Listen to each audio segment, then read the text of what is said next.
Hey, this is John. Thanks so much for joining me for this video today. In this video, I'm going to be looking at building Bandai's 1/144th scale U-Wing fighter. The kit comes in a set of 4 different models. You've got this TIE Striker, the U-Wing fighter, and then 2 of these tanks. All of this is from Star Wars Rogue One. So it's kind of a ready-made diorama. Almost in one box. If you've seen the movie, you know how, where and when and how all of these were used. And so there's a lot of possibilities for dioramas and just having a real nice display. I've already built, or am in the process as I'm filming this, of building the 72nd scale Bandai TIE Striker, so I'm not really going to work on that one. And I've already built these tanks in the form of Fantasy Flight's game piece that I think they're in about 1/48 scale roughly in their size. I've already built that. So I haven't built the U-Wing fighter, and that's going to be the focus. Now, what is going to be different is normally in my videos I talk about the kit, I show you building the kit, painting the kit, decaling the kit, weathering the kit, in multi-part series. However, there's going to be a difference in this video. The kit's already built, painted, and has the decals on it. Now, the reason I'm doing this, the kit itself, it's Bandai. You put it together. There's no problems with it. It's just a great build. Pick it up, you'll love it. The painting is simple enough. I painted it an off-white color, hand-painted a few details, these various colored panels, used the kit decals for the blue areas, and that was pretty much it. It's a simple build. I think the build itself just took me a couple of hours. Doing the external painting and the decals took a couple of more. So the build on this is simple, and I don't know that I could, say much more about it that you can't say about any Bandai Star Wars kit. You just follow the instructions and put it together. So I wanted to have a little different focus in this video.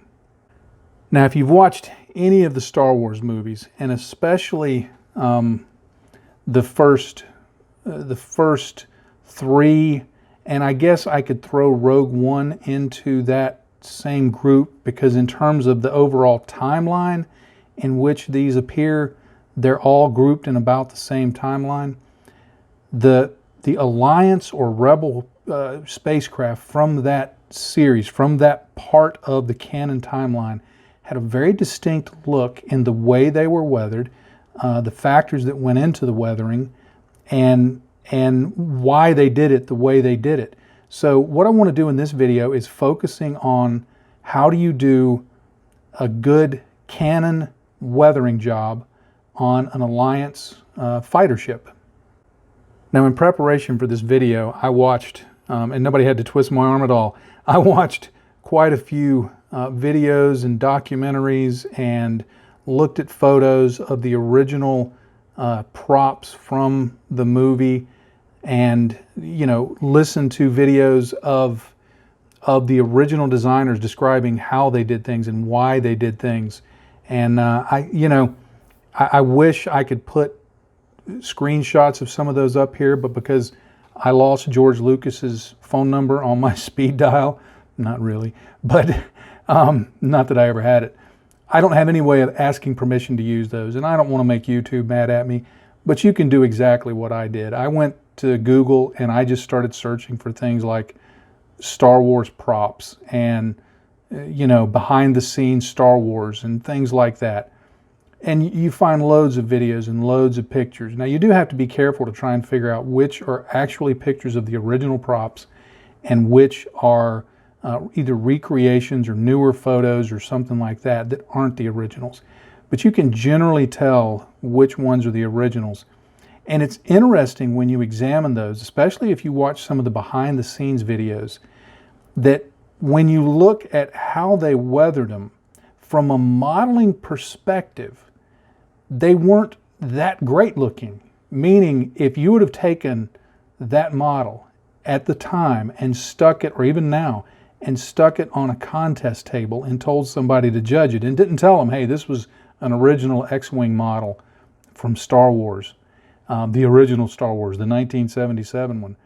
People would look at it. When you really look close at those photos, you could tell it's not done the way we build models. Now, the reason was obvious. They weren't building them to impress judges. They were building them to get them on screen.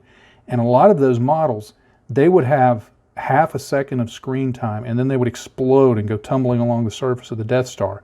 Or it would just go swooshing by. And in the context of the movie, nobody sat there and looked at it and said, well, you know, that panel line doesn't look exactly right. So when you're looking at those models from the original movies, the physical models, not CGI stuff, the physical movies, you have to take that into account. So my goal is to take what was done on screen and translate it into actual modeling so that it bridges the gap between, you know, you looking up close at the model and seeing the reality of it based on the timelines they had to get those things done in. And then how do you translate that into, I want to have a model that I display on my shelf that when somebody examines it closely, that they're going to come away and go, hey, that looks like something from the original movie. Now, the first thing to talk about in examining the aesthetic of Alliance/Rebel craft is the number of colors that actually appeared on the various models. Now, if you go and look at, say, the X-Wing fighter, when I was a kid, I just saw it whizzing by. If you asked me when I walked out of that theater in 1977, what colors were the X-Wing fighters, I would have said white with red. That's what I remembered. That's what most of us walked away remembering. When I first started building sci-fi models and actually sat down with Bandai's X-Wing fighter and started really looking at the colors and examining photos from the movies, I was actually shocked because I had always been so wrapped up in the story and the dialogue that I'd never taken time to look at the fact that an X-Wing fighter or a Y-Wing fighter, all of those were to a certain degree almost a quilt work of different colors. So one of the first things when you're looking at building one of those models is, of course, you're going to have a base of white. Now here I used off-white. I rarely use pure white anytime that I'm building, because if you use pure white, you have no room for highlights. You've got plenty of room for shadows, but no room for highlights. So this is an off-white. It's actually a mix of about 4 parts Tamiya flat white, 1 part Tamiya sky gray, and 1 part Tamiya deck tan. And I call that my spaceship white. And I put that on, and then I brush painted some of these different colors. Now, all of these colors were desaturated, muted by adding white to just some basic beige, a red, a blue, a gray, and just giving different colors along the panels. And while there are certain cannon placements, when you look at an X-Wing fighter or something like that, there are certain cannon placements that you may want to stick to. There's also a lot of freedom, because when you look at the various models, not all of them had the same panels and the same coloring. So it gives a lot of freedom. But the basic aesthetic is that there's a white color with various panels all over the craft that are going to have different colors on them. And then there's always going to be markings, which are generally of this darker blue color. There's going to be some that are a somewhat deep red, not a pure red, but a little bit of a deep red. And then there's going to be some that are a yellow gold color. That tends to be the 3 types of colors. You know, blue squadron, gold squadron, red squadron. You know who flew Red 5 in Star Wars. So those are the basic colors that you're going to have. So that basic aesthetic is going to be the foundation for anything you're doing when it comes to Rebel Alliance fighter craft. Now, the practicality of in the movies, the way that those different panels worked was that as something moved along, it gave an idea that there was surface detail, that there was texture, that there were things going on. I don't know that it was, that somebody thought, okay, these guys didn't know how to paint paint their craft. I think that it was done so that in viewing it on screen as it goes, flashing by, you get this idea of, okay, there are things on the surface. It's not just a flat, shiny metal spaceship, but there's a lot of things going on. So they convey a certain look. Now, they also did some staining, which I'm going to talk about later on in the video, but that staining also helped make those panels stand out so that you got an idea for the shape of the ship and all of the various things that were going on. If again, as it went by really quick, you were left with an impression of something that was fairly complicated. It wasn't just flat surfaces. So one of the first steps I'm going to do in terms of weathering this to try and get that Canon look is I'm going to do a panel line wash. Now, if you go and look at the original craft, not all of them had panel line washes. Some of them had panel lines darkened, some of them had it in some areas, some of them didn't have it at all. But in trying to translate that Canon look of the original craft into our modeling, I'm going to suggest that doing a panel line wash on everything will give you a better look that if you say, this is how it looked in the movie, somebody will look at it and go, yeah, I remember that. Even though that may not have been how the prop was done. So let me get the things I need together for the wash, and then I'll show you how I'm going to do that. All right, to start adding the panel lining and to try and bridge that gap like I've talked about between how the studio models looked and how they were perceived on screen, I'm going to use this gray panel line accent color from Tamiya. I thought it was a good color choice because it's not going to be so stark that it won't look like what was presented on screen, because what we saw on screen, there were panel lines and things along the model, but I don't know that in looking at photos it seemed like there was any deliberate panel lining coloration done, but rather what showed up was because of shadow and the lights and the contrast and things. So I think this gray color is going to be a better choice for adding a panel line wash. And what I'm going to do, just to keep it well under control, is I'm going to just dab off most of it right there on the lip of the bottle. And of course, with this panel line wash, you just touch it to the panel lines, and it'll flow along pretty well. You can do this over, I'm doing this over a gloss coat. You can do this over a satin coat. It's going to be a little tougher to clean up over a satin coat than over this gloss coat. The gloss coat is going to give you a sharper appearance when you're done. Once this dries, I'll be able to go in with a cotton bud and just wipe away the excess, and it'll leave the color down there in the panel lines. But it's a fairly quick process. You just touch to the brush to the model, and in some cases it will flow. I get a little impatient and I tend to just pull it along it like that because I'm impatient. And but as you can see, it's this gray color is going to help those panel lines stand out, and there's going to be shape and definition to them, but it's not so stark that it's going to look comical, and most of the times when I'm building a sci-fi fighter like this, I go for the brown color or the black color because I want it to be, I like that stark look, I want it to stand out.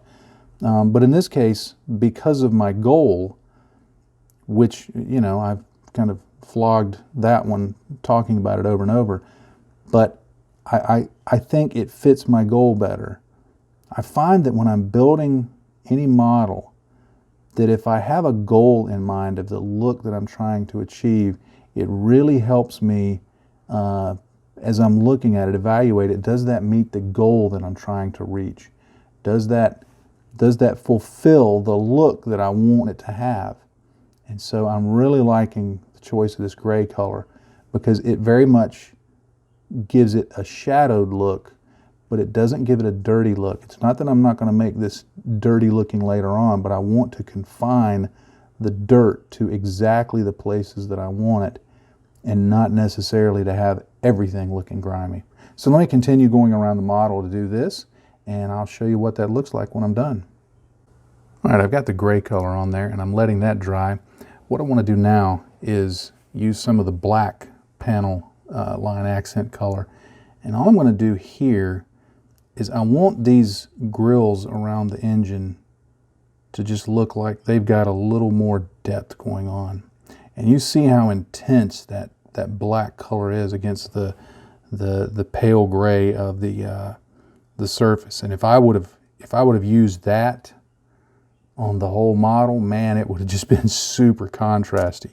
And if that's what you're going for, then hey, that works.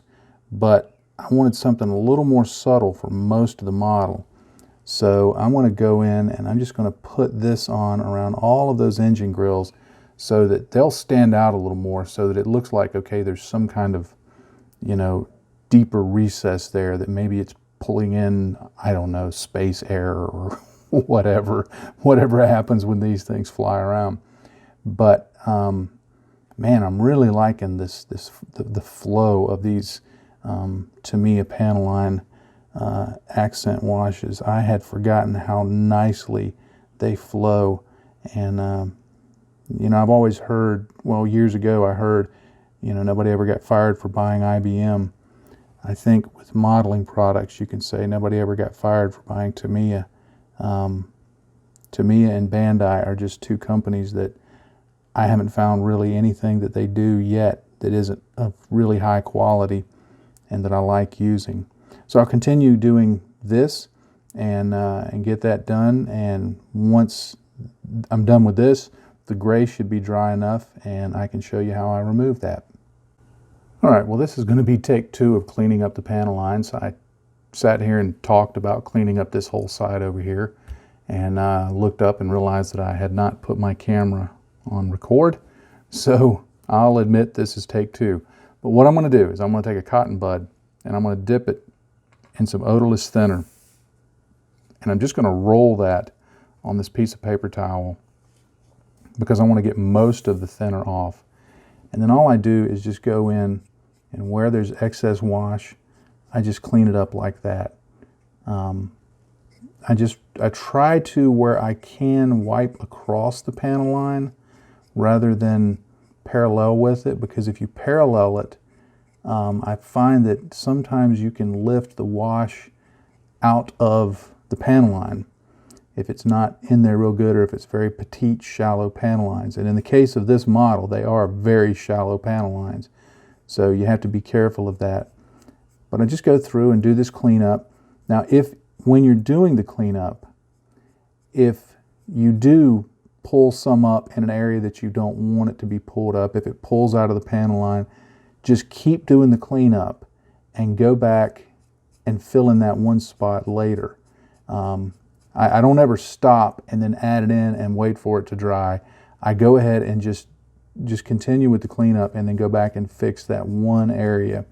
And generally, if you go in and apply that a second time and you're a little more precise in your application, if you can do it so that you don't leave anything that needs to be cleaned up, that's the goal.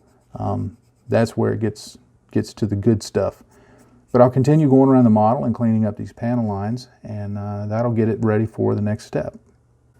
All right, I finished the panel line work, and it just gives the viewers something to latch onto when they're looking at that. It's not high contrast. It's just helps the detail stand out a little bit, so that when somebody looks at it, they'll understand the various things that are going on the surface of the model, and just helps clarify those details. I did, if you noticed, I did put on the aft part of the engines. I had forgotten to do that earlier. They had already been painted, dry brushed, and a wash given to them. So those are stuck in there, but they're just push fit. So if I need to remove them for any part of the weathering, I can do that. So one thing that's great about these Bandai kits is so much of it is push fit that you can build it in components and then assemble it together and it works. I've done that on, for example, the X-Wing fighter, the B-Wing fighter, well, pretty much all of them. You know, I'll build it in subcomponents, and then because the fit is so good, I just bring it all together and do the final finishing touches. This is unusual in that I've done the whole model and I'm doing it as a whole, but because it's so small, it makes it easier. All right, the next step I want to do is the chipping. Now, one of the interesting things about chipping on those Star Wars studio models, if you go back and look at the photos, you'll see that while they heavily chipped the colored areas, the base color itself didn't get chipping. I mean, it may have stains, it may have streaks, there may be all sorts of other things going on, but the paint chipping, while quite heavy on those colored areas, you rarely saw any of it on the basic base tone. So it's an interesting way of doing it. Now, in the past, when I've built these Bandai Star Wars models, the Rebel Fighter series, I would go ahead and chip the white part because I was going for more of a, I guess you'd say, a realistic or a plausible look and not a canon look. But because we want to stick to translating, as I talked about, translating the studio model to the realm of plausibility, then I'm gonna only do chipping on the colored parts, the blues, the various panels around there, and that way I'm gonna kind of stick to the way those studio models were done. Now I've got my paint here in my palette, and it's a mix that's a close approximation of this base color. I'm using Vallejo here. The base was painted actually with Tamiya, but I find that Vallejo brush paint's much better, and when it dries, it's going to work. So, but you can use the color that you use for the base paint. You can do a mix, whatever you want. In fact, as I was examining photos just prior to starting to filming this video, just to kind of refresh in my mind how it looked, I noticed that on some of the photos that even the chipping was not the same color as the base color. So I was looking at one of the X-Wing fighters, and there was some chipping on the red portions along one of the wings, and the white color used for the chipping wasn't even close to the white color used for the surface of the model, the studio model rather. So you know, you don't want to stray too far from that, but if your colors don't match exactly, you're actually closer to the studio model than not. I'm trying to make it a close match here because I don't want it to be too pronounced of an effect, because especially in this very small scale that would stand out. Now I'm going to do two types of chipping. First, I'm going to do brush chipping, and then I'm going to go back and I'm going to do a little bit of sponge chipping. Now for the brush chipping, I'm going to use this Army Painter Wargamer character brush. Now the reason I like using this particular brush for this chipping is you'll note that it has a really fine point. You can use, if you prefer, you can use a very small brush, something like this. But the reason I like this larger brush is it has just as fine a point as a very tiny brush, but there's enough of what's called the belly. The belly of the brush is basically this part, the fat part. And it can hold enough paint that when I'm trying to paint it on, the paint will flow off of the brush. I put a couple of drops, not actually a single drop of Liquitex Flow Aid in this paint mix here. So it's going to flow really nicely off the brush. It's going to be in control. It's not going to run as if it had been over thinned, but it's going to allow me to have a very fine degree of control. The only problem I'll run into, and I would run into this with a small brush, is just my hand. If my hand shakes, that may help, but it comes down to how good is your brush work, how good is your hand. But this is a great brush for this because of the fine point and the fat belly that it has. So this is actually my favorite brush for very fine work because of those factors. So, enough talking. Let me go in here and get some of this paint, and I'm going to make sure that I get enough on the brush that I get some up in the belly. Get in my belly! Sorry. So that it gets in the belly of the brush, but it's not overloaded. And then what I want to do, and again, I always make excuses for this, so I apologize. I'm working around the camera at a distance of about 1 foot. Normally I would have this about 2 inches away from my face. But I'm going to go here. I'm just going to start putting in some little dabs of chipping. Now, I'm going to start light and then go back and add it wherever I want to enhance it. Now, note that in some places I use the tip, and in another place, if I can get it on camera, and in another place I used the edge of the brush. And you can see how that looks. Now, you can make them more dramatic than that, certainly. If you want to make them, you know, if you want to have a large section of chipping, which on the studio models, they quite often did. They would have a sometimes very pronounced chips. They didn't hold back in terms of the chipping. So you can see how you can develop that just using the edge of the brush into a fairly nice looking chip. Or you can, if you want a streakier chip, you just come in and add that on. I'm having a little bit of problem with my flowing. Let me get a little more paint on the brush. Now watch, this time it's going to blob off of there. Nope, that's exactly what I want. Okay, I just went and get enough paint on the brush. But you can stretch that stroke of the brush out to make a longer chip. And now you're doing Star Wars chipping. Where you see it a lot is along the leading edge of a panel, which I guess in a plausibility sense works because that's what, you know, something would hit first. So going in and adding chips to the front of that works just fine. Later on, if I need to go back and enhance those panel lines, I'll do that. If I get paint into any of the panel lines. But the whole chipping process is just a matter of doing that right there. It'll be especially visible along the blue here, that I just go in and just add whatever chips. And you see that I'm just kind of letting my hand bounce along. I'm not trying to be terribly precise with my placement, because chipping is going to be random.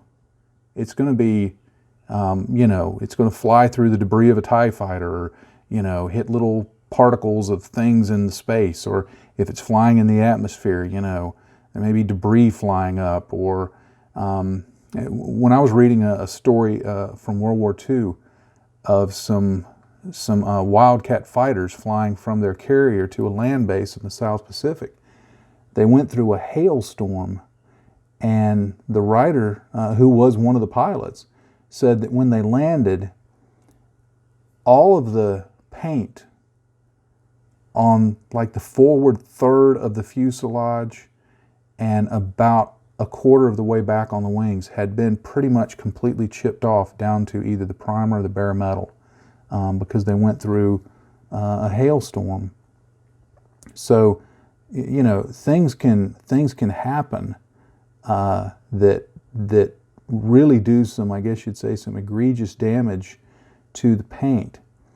But I'm just going to continue this process with the brush for a while, and I'll go back in later and do some sponging, and I'll show you that. But it's just a matter of putting in these chips and deciding where you want them and where you think it makes sense to have them to try and get that kind of Star Wars look. So let me continue this, and I'll show you what that looks like in just a moment. All right, I've gotten most of the brush chipping done. I realize as I'm looking at it, I still need to do a little bit of the blue around the engines, but that's neither here nor there. But you can see where I did the brush chipping that it just leaves a very chipped appearance, which is exactly what I'm going for. And I wanted to go for a heavier look. You can go for a lighter look. I tried to, where I had panel lines that ran perpendicular to the line of flight, I tried to do most of the chipping right aft of the panel line, not on the other side of it. I tried to get the forward edges of the different panels more heavily chipped. Tried to do some streaking that would, you know, indicate things moving along back of the aircraft to kind of, or the spaceship, to kind of give a feeling of speed. Don't forget the underside. There's some elements down there that need chipping. Now what I want to do is I want to go in on some of these larger areas where it's easier to control. I've got just a little sponge here in my clamps, and all I'm going to do is do some sponge chipping. I'm going to damp off most of that paint. Now it's a little thin, so it's a little harder to do. Normally I do the sponge chipping with unthinned paint, but I can make it work. But I'm just going to go in and I want to start pushing that sponge in against those. And this is going to give a real fine level of chipping there. And you can just keep doing it until you build it up to be as much as you want. As you see, like I'm doing there. And it gives a really cool chipped effect that complements the other brush chipping you're doing. Now, this is, I'm not going to say this is not Canon, it's less Canon in some ways because it's very fine and petite, and many of the studio models had just huge sections of chipping. But this, especially in this scale, is very, very appropriate. Now, you may be saying, well, why didn't I do this on all the other panels? I can go back over some of them, but you have to be careful here because even though I'm using something close to the base color, it's not exactly the base color. So if you start going on to the white, it can look a little odd. But one of the reasons, you'll notice I cut the sponge. If you've seen my videos before, I usually use larger sections of sponge. I've cut this one down, and I can go in over existing chips and add some of that in, and you see it just gives additional small chips. It kind of refines what's already there. So this can be the reason, this is exactly why I held it off until I had done the brush chipping. Normally I do it in reverse, but I felt for this style that I'm wanting to do that this would work much better. But you just continue on around and just adding in that chipping where you think it's going to work. And I'll go here on the underside and start doing some along there. And you know, on the underside, you have to think about, this was a vehicle that was designed to carry in troops as well as fly and fight. So having the underside more heavily chipped makes sense because this is the part that would be right next to the ground and would, you know, as dirt and dust were kicked up and the landing ramp lowered to let the troops off, there would be a lot more chipping. And so you see that this sponge chipping just gives a level of, I think, realism that is just super cool. I have to admit, chipping is probably my favorite part of building any model, which is probably why I tend to overchip many of my models, because I just enjoy the process so much. But I'm all about having fun, so I'm not going to apologize too much because I'm having a good time. But I'll just continue doing this, and then we'll head on to the next step. All right, the chipping is done, and I'm happy with how it looks. You can see that it's chipped. There's not much else to say. It's quite chippy, but that's what I wanted. I wanted this to look really beat up. Now, the next step that I'm going to do is to add some staining and some, I guess you'd say, exhaust slash soot slash general stains. If you look at the studio models, I was just studying them for this segment to just refresh my mind with how they looked. There would be places like around the aft part of the engine, or on the forward part, or maybe in the intakes, around mechanical areas, or just various other places, that there would be just a general smudgy, stainy look.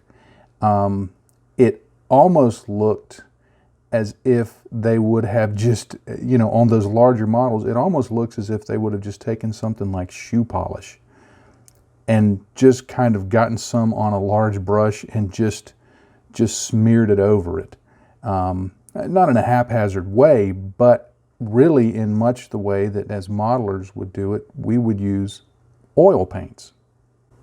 I'm going to be using different colors of oil paints, or at least I'm going to have them standing by. The primary one that I want to be using is this 502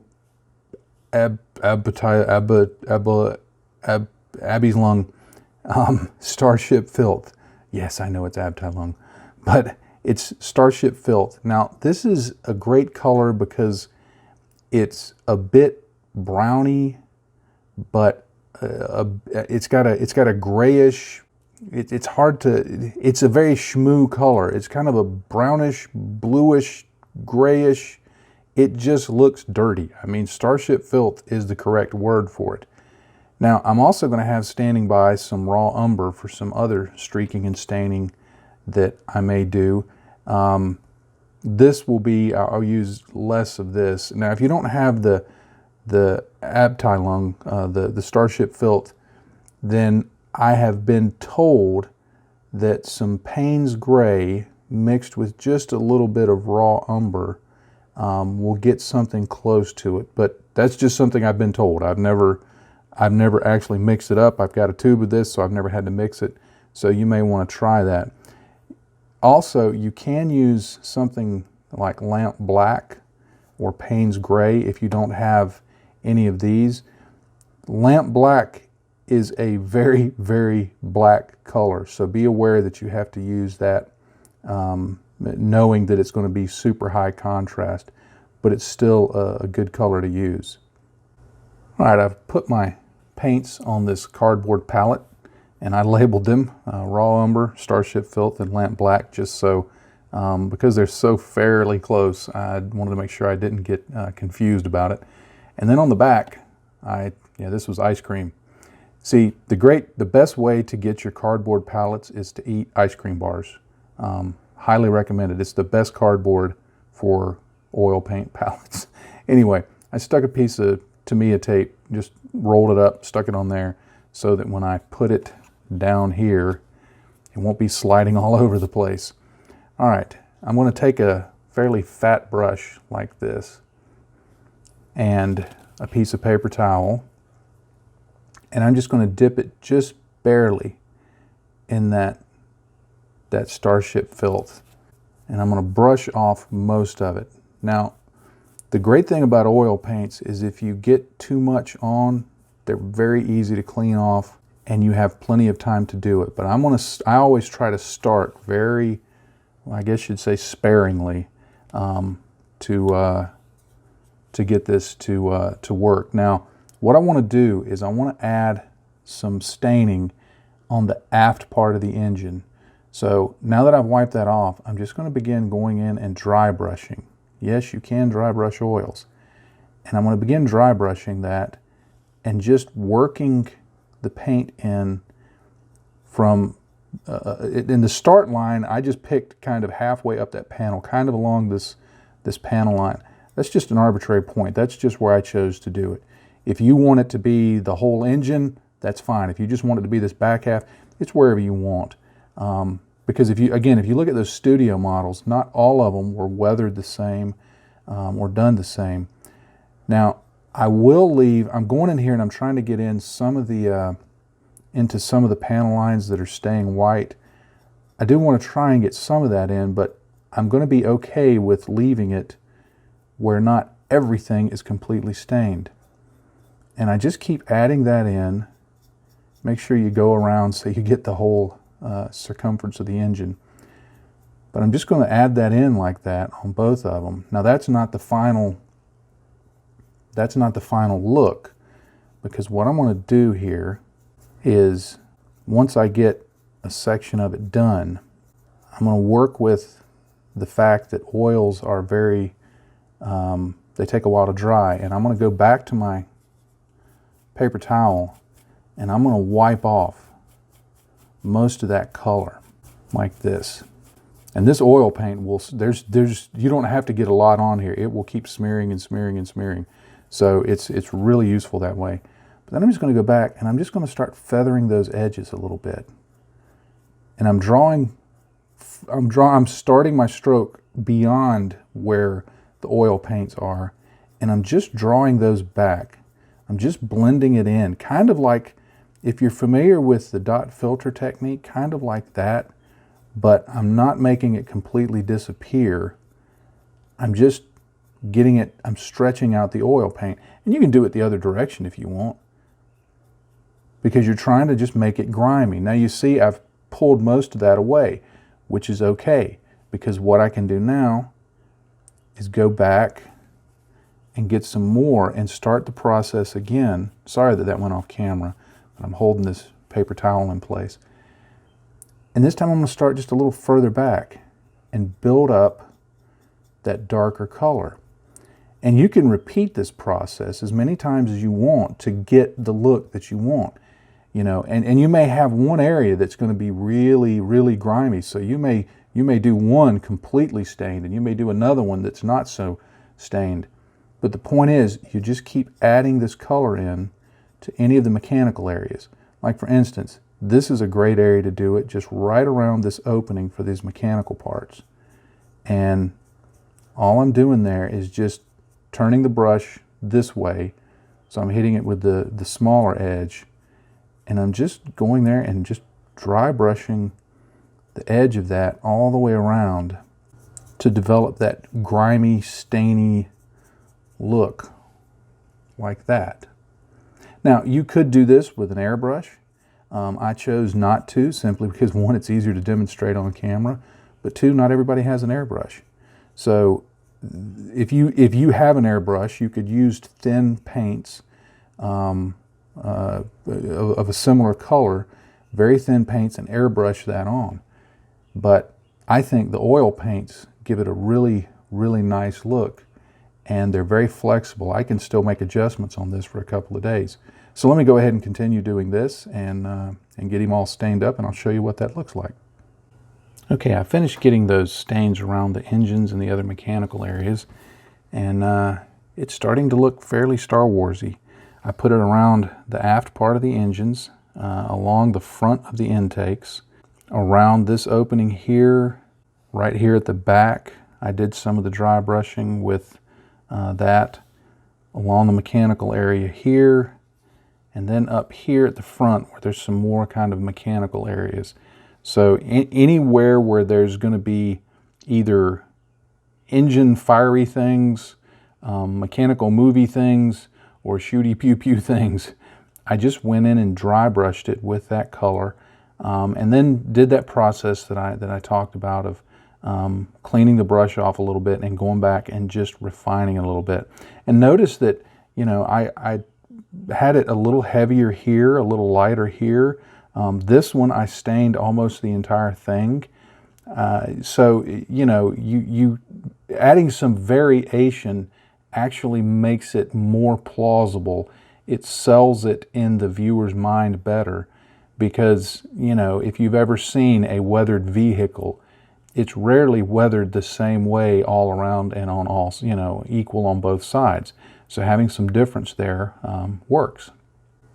Another thing that I saw when examining the photos for this video, examining very closely, is sometimes there's just random streaks along the surface of the studio models that don't necessarily have, you know, there's no mechanical area, there's no indications of, well, this is, you know, where the oil cap is or something like that. It's just areas of streak, areas of stain. And so the way I'm going to do that is using, for this one, I'll use this raw umber just to switch up colors a bit. And I'm basically going to do the same application technique. I'm going to brush that off on the paper towel, but I'm going to get a lot more of the color off. And then I'm just going to pick areas to use the edge of the brush to just start developing some streaks like that. And you want it to be, you know, you're looking at that going, but there's hardly anything there. That's what I want. Because as you see, the more I do it, you see how that little bit of color is starting to develop there. That's what it looks like. Now there's some areas, of course, that may have more color than others. So you can do it selectively, however you want. But just picking some areas that are going to be a little dirtier, a little grimier, and certainly on the bottom of this vehicle because of its purpose. As a kind of a troop drop ship, it would make sense to add more on the underside.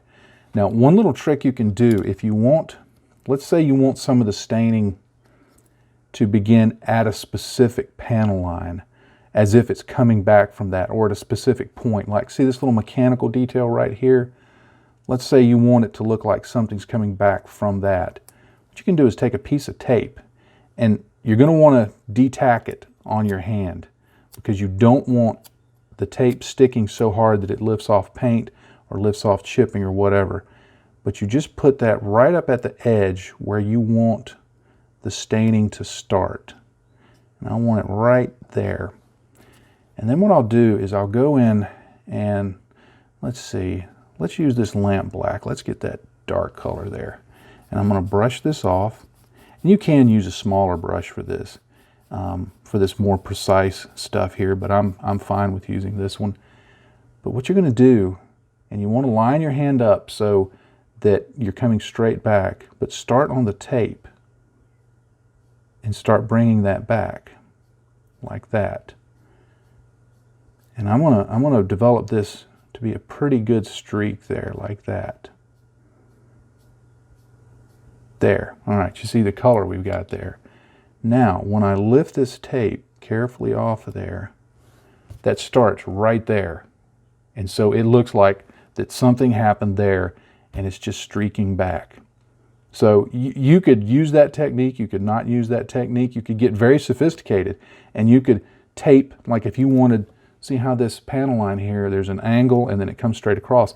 You could tape a piece of tape this way and then another one this way and have it come back from that so that it conforms to that angle. You can get as creative with your masking as you want to because I think that provides additional visual interest. So I'm going to continue on doing some of these stains around the model. Now, one thing to be aware of when you're using oils, they take a long time to dry. So be aware of where you're holding the model. Don't hold it by anything that you've already put some oils on. In fact, I would probably be smart, which I guess is the key word, but I would probably be smart to just go ahead and mount this guy on his display base and see if, well, that doesn't hold well enough. I may need to find something else. But if you can mount it up on a stick, they've got a hole in here for the display base. If you can mount it up on something so you're not actually having to directly hold the model, then that will help also. But because you don't want to get fingerprints all over the model, because when you get oils on your fingers, if you don't realize it, you can look back and there will be fingerprints all over it. So be aware of that. But I'll continue on and just add some more stains and show you how that looks when I'm done. Here's an example of how you can do a very dramatic, very localized area of staining. I put this piece of tape here along this, where these mechanical parts are, this vent and all of this. And then I literally got a blob of the oil paint and started it right here and just drew it back along there and then just kept spreading it out so that it pretty much made that whole area just about pure black. And I can lift that off and it looks like that area would have caught fire and be streaking back. And because of the speed at which it was flying and the flames going straight back, it wouldn't have necessarily touched this white part over here, this light gray part, but it stained it all the way back. So you can really go to town in terms of how you're interpreting the stains and creating, you know, a look to say, well, something happened here. And when the viewer looks at that, they can imagine that, you know, they see that, they're going to think, well, why is that there? Maybe it's an oil leak, maybe it's a hydraulic fluid leak, maybe it was a fire. So you can really use the oils and in combination with tape to really focus on some areas to make them really stand out. All right, I have applied oils and I'm happy with the way it looks. I took this to what I call a TLAR standard. That looks about right. I wanted to get it, there was a specific goal I had in mind for how I wanted it to look. And using those techniques that are shown in the Canon models, I think I've got it to where I want it. I think, you know, it's not perfect. It's not the greatest thing that's ever been done, but I think that if they put this on screen for 2 seconds whizzing by and then had it explode into a fireball, people would go, hey, that was a U-wing fighter exploding into a fireball. So I think I've achieved what I wanted to with my initial goal. The only thing left to do is to add a matte coat to it to dull that glossy finish down. Now, if you're going to do that, do make sure you give enough time for your oils to dry. I've left sufficient time in this process to do that. So let me go give that a matte coat, take the canopy masking off, and we'll take a look at the final product. All right, with the matte coat applied and the masking removed, I'm calling the U-wing fighter done. Hopefully you've seen through this video that getting that particular look is really not difficult if you kind of know what's going on behind the logic to how it was done. You remember, they weren't building those models so that they could be, you know, put on a contest table to be the best things ever.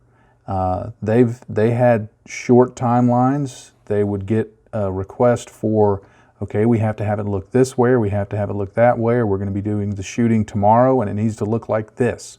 And so they would do some very simple techniques that would really have a striking visual impact on the screen.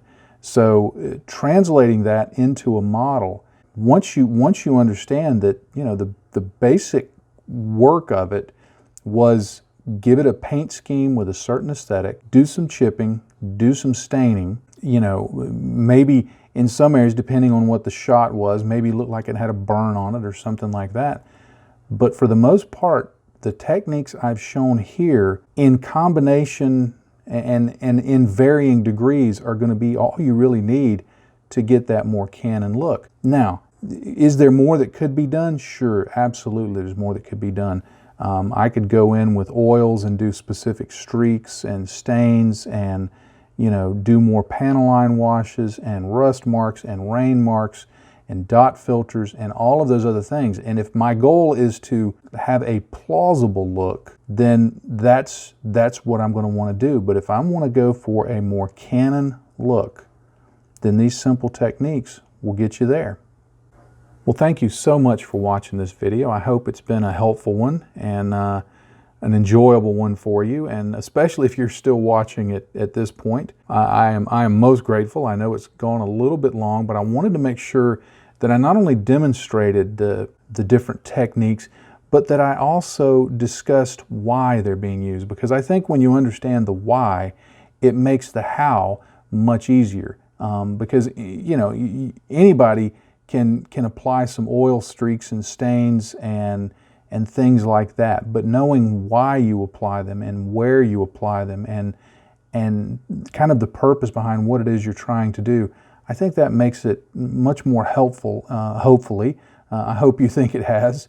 and will give you some ideas in building your own Star Wars models. If you've not already done so, please click the subscribe link down there somewhere and hit the little bell icon so you'll know when I have new videos coming out. I would be most grateful if you would do that.